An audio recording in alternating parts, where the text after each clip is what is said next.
Hey everybody, so I had a piece that came out today in The Spectator that I wanted to just remark upon here briefly. Basically the piece has to do with impeachment, so read it for yourself. But it has to do with the changing tide among Democrats with respect to impeachment. I think we all recall at this point that Elizabeth Warren was one of the first prominent figures to demand impeachment on the basis of Trump-Russia. And she actually has been subsequently followed by other figures who aren't as prominent but still are significant in what they represent vis-a-vis the rest of the Democratic caucus. So last week, Seth Moulton gave a speech in New Hampshire where he advocated the initiation of impeachment proceedings. And Seth Moulton is a newly declared presidential candidate. He's a relatively minor candidate, but that's not really the point. The point is that you have more quote-unquote moderate members of the Democratic caucus now moving forward on this impeachment bandwagon. And that's worth noting because up until now, impeachment has generally at least been described in the media as a preoccupation among the left-wing elements of the Democratic House caucus. So AOC, Rashida Tlaib, Ayanna Pressley, some others, they were at the forefront of demanding impeachment after the Mueller report was issued. But now you have other factions of the Democratic Party ideologically coming to the same conclusion, like Moulton. And actually another significant one is Congressman Cedric Richmond of Louisiana, who is also, at the very least, not stridently left-wing in orientation, and is one of Joe Biden's most important early endorsers. So on the day Joe Biden launched his campaign last week, Cedric Richmond endorsed him. And Richmond is former head of the Congressional Black Caucus, and because Biden's electoral strategy seems to hinge, at least in large part, on black Democratic primary electorate voters, somebody like Richmond endorsing him right away is actually a feather in his cap. So for Richmond to also now be endorsing impeachment speaks to the fact that this is coming now from multiple angles within the ideological framework of the Democratic Party caucus. So it can't just be dismissed as this, somewhat fringe fixation of the more left-wing elements. And I think that's going to eventually have the effect of exerting pressure upon House Democratic leadership. So Nancy Pelosi, Steny Hoyer, James Clyburn, also Gerald Nadler, who is the head of the Judiciary Committee. If they have so many members of different ideological persuasions basically demanding that impeachment be pursued, I have a hard time believing they're going to be able to resist that for much longer, especially considering that this issue just is not going away. We have forthcoming testimonies in Congress by Bill Barr, the Attorney General. Democrats have said that they want to bring Don McGahn to testify, who was Trump's lawyer and who was a central player in the Mueller report in the obstruction section, because at least McGahn relayed to Mueller that Trump instructed McGahn to tell Rosenstein to fire Mueller. I mean, it's a whole convoluted story, and I know Giuliani and other people on the Trump team now have disputed McGahn's account. Either way, if McGahn testifies before Congress, that's just going to breathe new life into the story once again. And then you have the prospect of Mueller himself testifying, which I think we don't have a firm date yet, but that could happen as early as next month. Which is all just to say that for people who are sick of Trump-Russia, hey, I'm sorry. A leaf just fell on my head. I'm sorry, but it's just not going away whether you like it or not. I mean, I make a habit of watching or at least looking at the transcript of all the Sunday shows every week, and wouldn't you know it, the top issue discussed was, for the 8 millionth time, Russia this past weekend. So don't be deluded and think that just because the Mueller report was issued that anybody is going to be, quote, moving on from this subject. If anything, all the most steadfast collusion truthers have just gotten more dug in.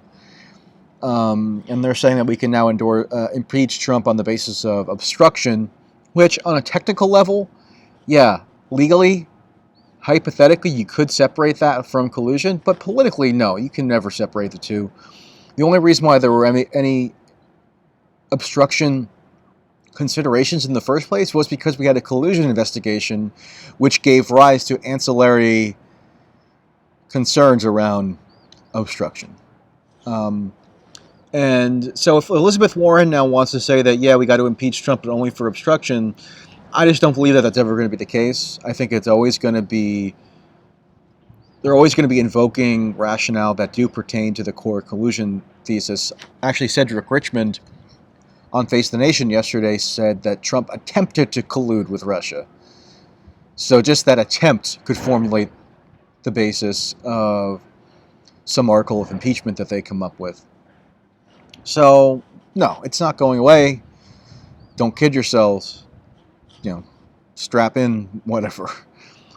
And I also want to just say that for people who now think that it's somehow progressive or left-wing to impeach Trump on the basis of Russia, and I've said this before, but I'll just repeat it, there's nothing intrinsically progressive or left-wing about that. And progressive or left-wing, it's just that that doesn't flow from any left-wing presumption, right? This idea that a militaristic CIA, FBI conspiracy theory, so again, a conspiracy theory which has its genesis in the most retrograde elements of the national security state, you're going to impeach on that basis?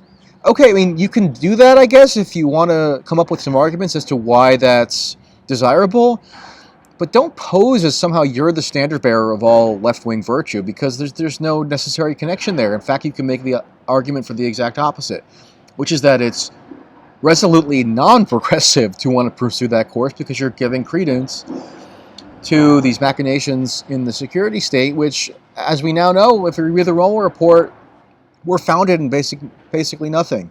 It was all fiction. Yeah, it was a hoax. I'm sorry to give license to Trump's chosen description, but yeah, it was pretty much a hoax. And if you don't accept that, I'm sorry, but I'm just telling you what the reality is.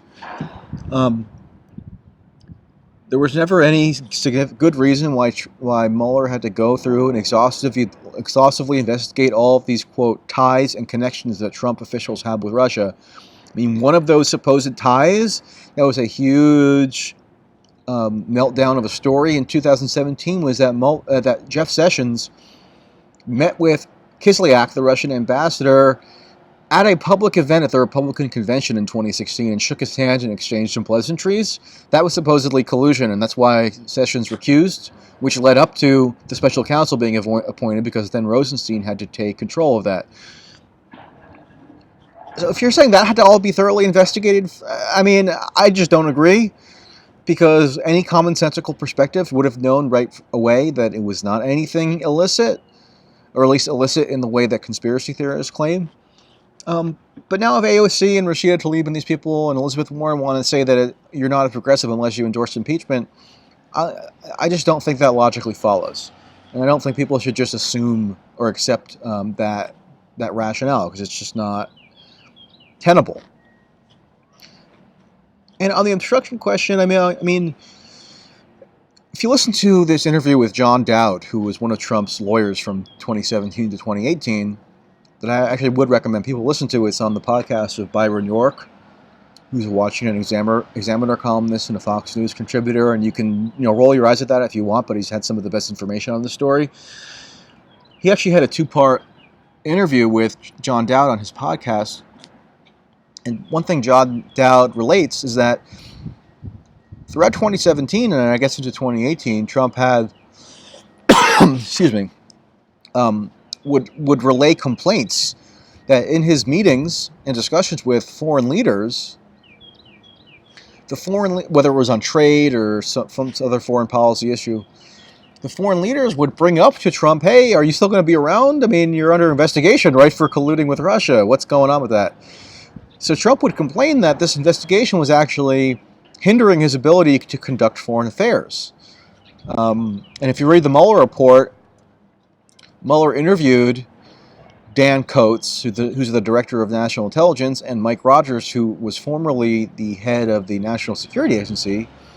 And both of those two relayed to Mueller similar complaints that were told to them by Trump, meaning he was feeling constrained in his ability to conduct foreign affairs as a result of the investigation. And I don't think it's a good thing that the duly elected president can't, for example, pursue détente with Russia, a nuclear-armed power, because if he does, it's automatically going to be construed as somehow evidence that he's colluding with Russia. And now, sure enough, U.S. and Russian relations are at a dangerous low, to the point where, yes, it's a contributing factor to overall geopolitical tensions, which is manifest in the doomsday clock run by the Bulletin of Atomic Scientists being at its closest point to midnight in history. Okay? So if you want to put a progressive sheen on all that and say pursuing it as somehow, this really impressive progressive goal, I mean, you can make that argument, but I don't accept it, and nor should anybody listening to this. So that's the thrust of what I was writing about in this piece. Read it if you want, and I'll talk to you later.